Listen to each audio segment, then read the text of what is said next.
Hi guys, it's been a minute. Today, in this tutorial, we'll focus on Python operators. Then in the next tutorial, we'll focus on Python list. So Python as a programming language has different operators that are used to perform different actions. For example, we have arithmetic operators, we have assignment operators, the comparison operators, the logic operators, identity operators, membership operators, and bitwise operators. So we'll look at each of these to see what's the difference. For example, I would say 2 plus 2. Okay, if I run this, it'll give me 4. So the operator there is the plus, the addition operator. This addition operator falls under the arithmetic operators.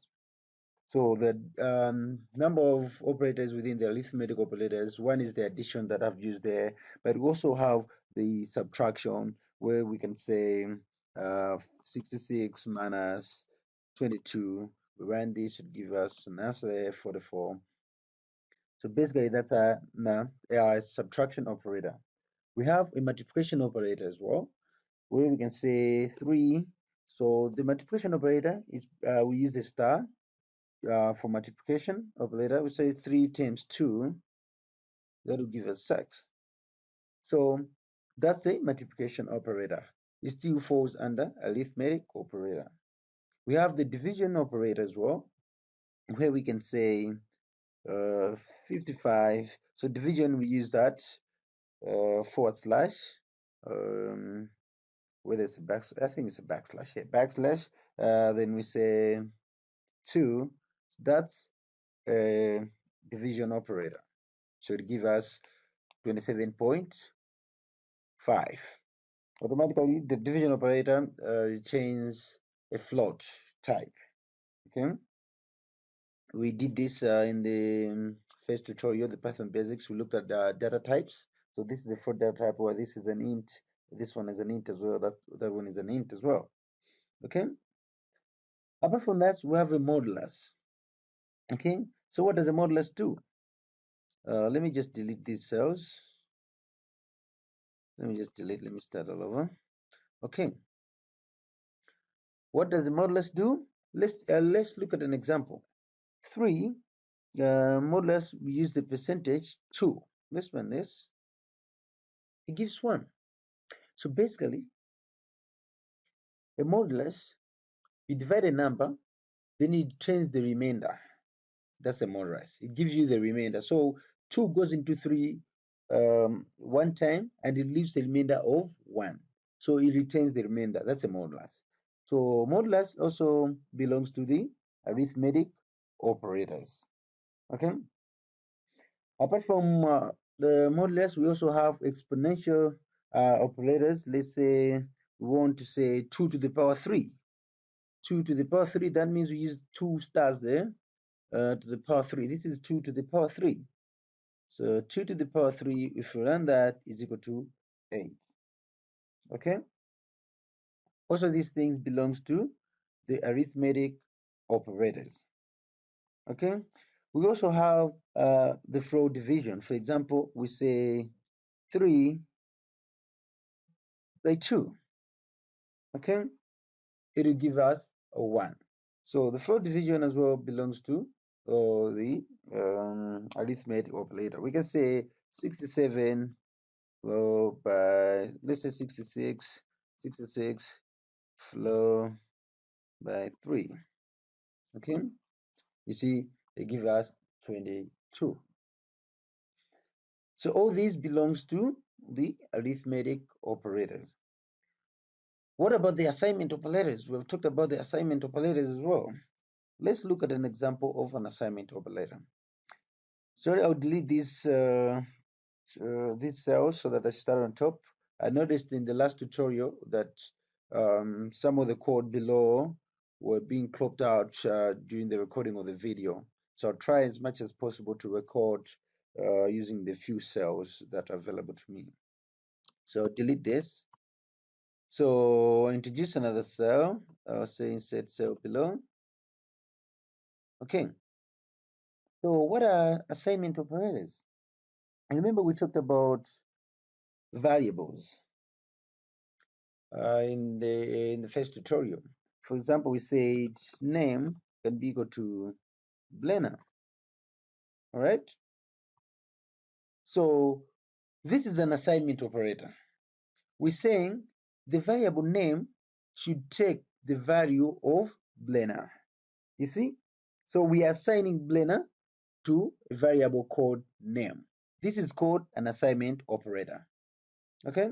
Another assignment operator, we can say, let's say number, like we did last time, number 1 is equal to 200. This will be assigning 200 to a variable number 1. So this is an assignment operator. All right? Another assignment operator that you see when we start programming our data data manipulation is this sign. We might say number 1. Let me just use the same number. I'll say number plus is equal to 3, for example. This is an assignment operator. What does this mean? What this means is we're saying, let me use number 1 so that number 1 is there. So what this means is you're saying number one should be equal to number 1 plus 3. So this is the shortcut how you can write this. So instead of writing this, you can just say number plus 3. So it means the same variable number 1, okay, sorry, this should be number, should be equal to number 1 plus 3. Okay, we can try to run this. We can try to print the number. Let's say print number 1. Okay, let me run this. Oh, sorry. Number 1 is not defined. Oh, let me start running from here. My bad. Yeah. So in this we set number 1 to 200. Then here we're saying number 1 is equal to plus 3. So maybe let me remove this this line for you to appreciate. Okay, I run that. It's still 203. Yeah, makes sense. So what he's saying is the 200 you should add 3. So that's a short form. Still, this is a assignment operator. Okay, the same you can do with subtraction. You can do minus there. Let's put minus there and let's run it again. Let's see what happens. Say now it's doing minus. The same we can use to do the division. We can just do that and say divide that. We can put multiplication there as well. Multiplication. We can put the modulus. Okay, we can put the float division. So these are assignment operators.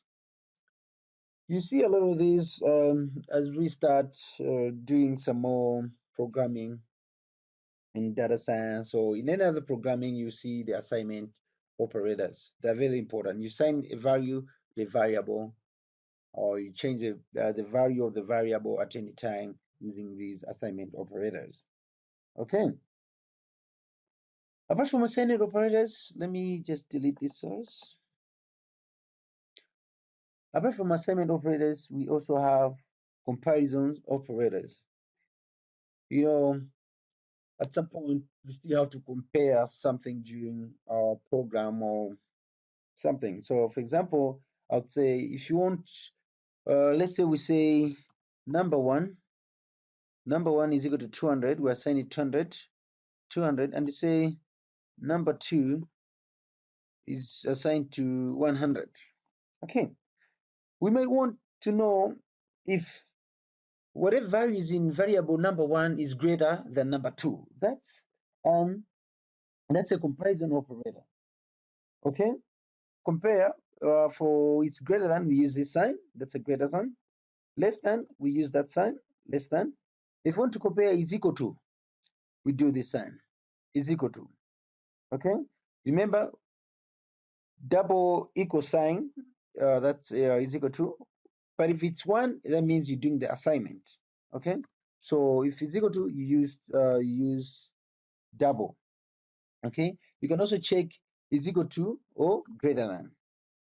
All right, the same you can do is less than or equal to. Okay, so let's give it a try. Let's say, let's print this. Let's print number one is equal to number 2. Let's print this. You see, it's false. So basically, Python has compared number 1 and number 2 if they are equal. Now the result is Boolean, which is false. If they were equal, the result could be true. For example, let's change this to 200 and let's run this. You see, now it's true. So it's telling us number 1 is really equal to number 2. Let's leave it to the same number 1. But now instead of saying is equal to, let's try to say is greater than. So it's giving us the result true because number 1, which was assigned 200, is really greater than number 2, which was assigned 100. What if we say number 1 is less than number 2? Obviously, it's false because 100 is less than 200. Okay, you can try to do is less than or is equal to or is greater than or equal to do a number of operations depending on what you want to achieve at that particular moment. You might have a scenario where you want to say if a certain value is equal to something, you have to do certain operations. For example, you're looking at a file with different records. So you're saying, okay, let's say you look at the salaries for your employees. So you might want to check within the file if salary is greater than 2,000 US dollars, or that means categorize this as maybe top earners. Or if salary is less than or equal to 500 US dollars, categorize this as low income earners. So there are different scenarios where you can use this comparison operator. Apart from comparison operator, we have the logical operator. Okay, the logical operator, let me just delete this. Okay, the logical operator, we use the logical operator by using that keyword AND. You can also use OR. You can also use NOT. Okay, these are logical operators.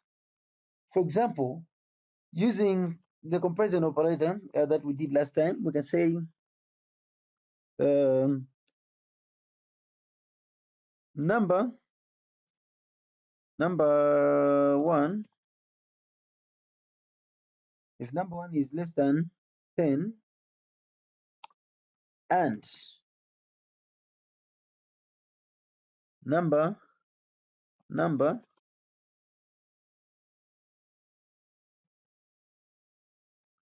is less than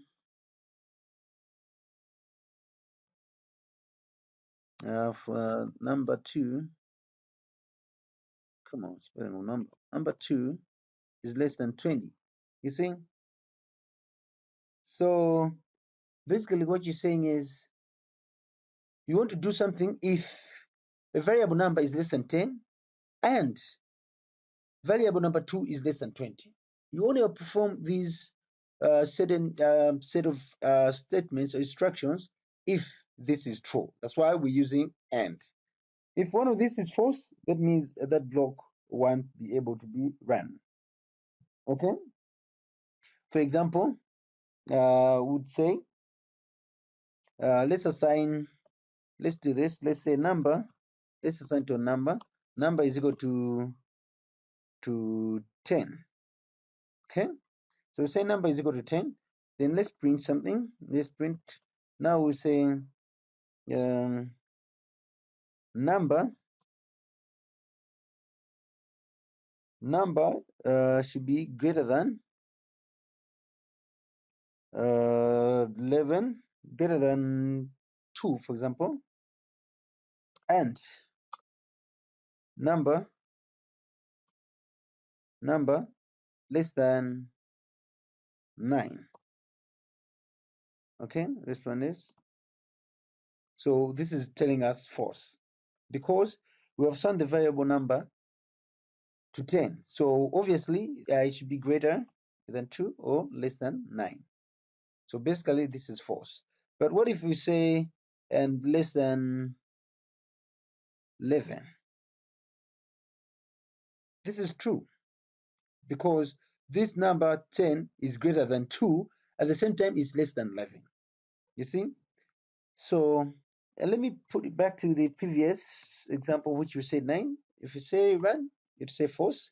So what if we use or? Okay. All right. This is equal to true. You know what? One thing is true because number is greater than 2, which is true, but it is less than 9. So or, if one condition satisfies, it is always true. So and once something is false, the end result is false. Once all are true, the end result is true. Unlike the or, once one is true, the answer is true. Okay, so that's an example of using and or. Okay, at the same time, we have what is known as the not. How can we use not? Okay, let me put this as and. Oh, sorry, here and I would say all this I can put the result, whatever the result that we get, we can put it under not. So we're negating. Okay, let me print this. You know what? Because now the answer was false and not negates. So now with the not, the false was negated to true. Okay, false plus false, false and false is equal to true. If the answer is true, then you negate it, it will be false. So basically that's what happens. But if you can remove this, for example, let me just remove the not part. Okay, you see the answer? The answer is false. So what the note is doing is saying, okay, want to negate the result. So you say not, that means is equal to true.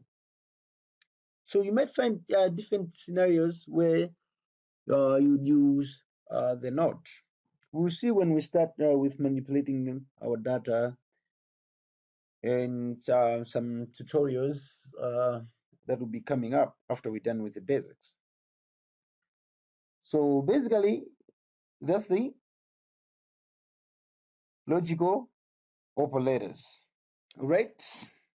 So let's look at the identity operator. Let me just remove this. So what are the identity operators? Identity operators check of the same object rather than the same content. Checks if items of the same object are not rather the same content. Let's try an example. For example, say names. I'll give you a list of names. I'll say Blena, and I'll say Sean. All right. Then I would find another variable, another names, which will be another list, say Blena, and also give it Sean. Okay. Then I'll assign, say names 3 to variable name that we defined here. So let's print. Let me do these print statements on a different different cells. I'll say okay, not that. I'll say print names is another name. So we use is for identity operators, and is not is also part of the identity operator. So I say another name. Let me print this. Oops. Names is not defined. Oh, let me run from here. Yeah, so yeah. So it's telling me false. Okay. What if we compare print? Let's see if names is identical to names3. Let's run this.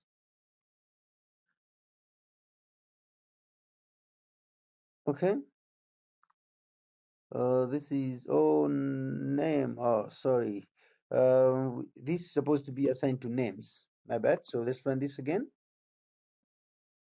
So that's false. If we run this, it will give us true, because names3 we have just assigned the same object that was names. This one is telling false. The contents are equal, but they are not of the same object. If we can print that, we say print not zero, print names is equal to another name. This will be equal to true. Let's do this. The names. Oh, this is named. Oh, sorry. Then the whole thing is telling us, okay, let's use just the same name to, come on. Okay, let's run again. That's false. That's still true. This is equal to true, because the contents of these two lists are equal. That's why the equal sign says true. But when identical, it's false because of them are not of the same object, though the contents are equal. So that's the use of the identity operator. Apart from identity operator, we have membership operator. So I'll just I'll delete this cell so we can look at the membership operator. Okay. So membership operator are used to test if the sequence is presented in the object.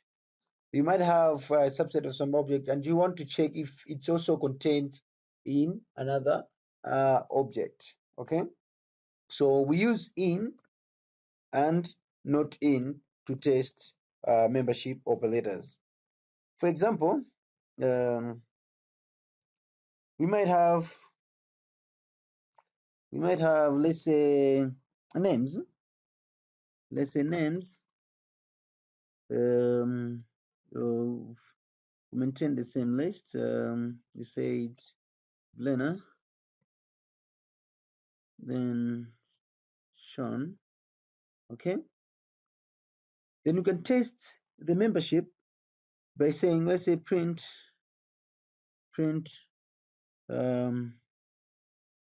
Blena, if Blena is in names. Okay, let's try it.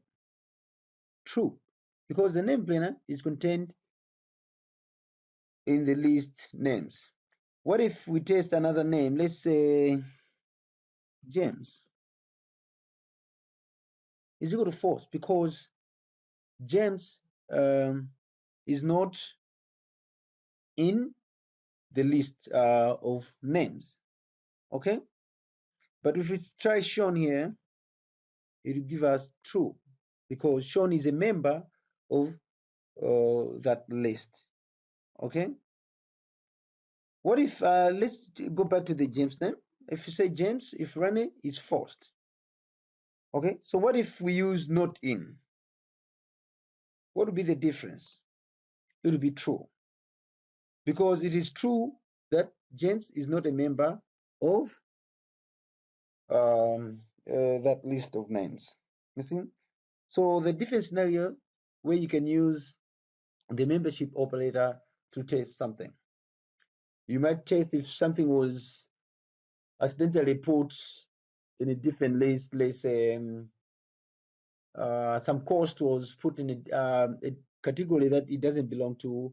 So maybe you might check the code for that particular cost. Let's say the cost code is 20. So you might check if 20 is part of the cost code in a particular report, or it's not in that particular report. So the different ways we see when you start manipulating the data, how best we can utilize the membership operator to test a number of sequences. Apart from membership operators, we have the bitwise operators. Basically, the bitwise operators are used to compare binary numbers. I'm not doing much on this on bitwise operators, but we can use the bitwise operators. The AND, we have the AND, we have the OR by using that type, the OR. We have the XOR by using the to the power, and we have the NOT by using not that one. That's a NOT. That means inverts all the bitwise. And we have the signed light. If you use the equal operators. We won't use much of these bitwise operators in our scenario, but the other 4, if not 5, we often use them.